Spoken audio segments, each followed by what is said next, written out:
السلام علیکم ورحمۃ اللہ وبرکاتہ۔ امام بخاری محمد بن اسماعیل یہ بہت بڑے محدث ہو گزرے ہیں۔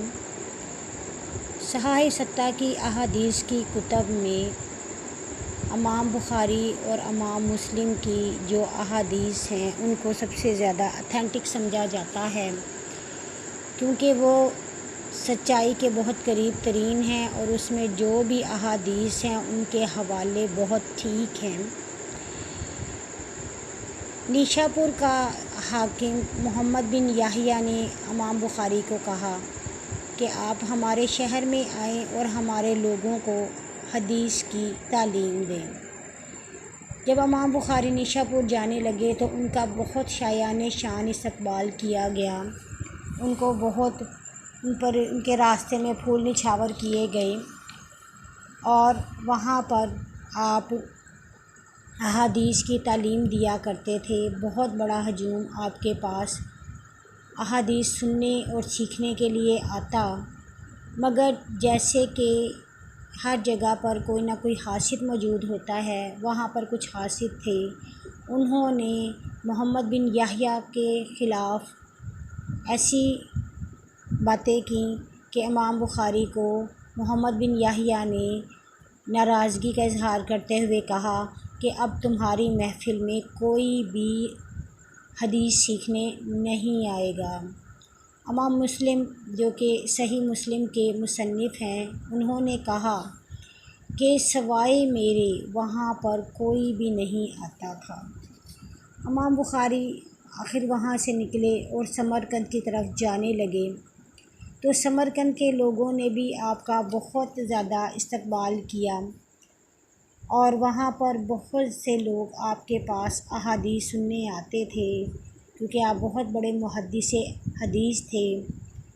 تو وہاں کے بھی لوگوں نے اپنے حاکم کو آپ کے خلاف کرنے کی کوشش کی۔ چند لوگوں نے سازشیں شروع کیں اور اس حاکم کو کہا کہ آپ کا بیٹا تو آپ کا جانشین ہے، آپ امام بخاری سے کہیں کہ اسے گھر آ کے پڑھایا کریں۔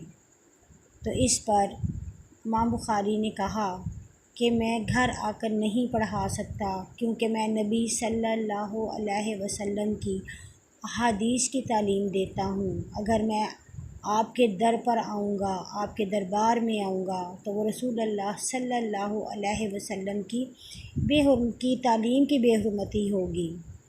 اس نے کہا کہ ٹھیک ہے، آپ میرے دربار میں مت آئیں، لیکن آپ میرے بچے کو اکیلے میں پڑھائیں۔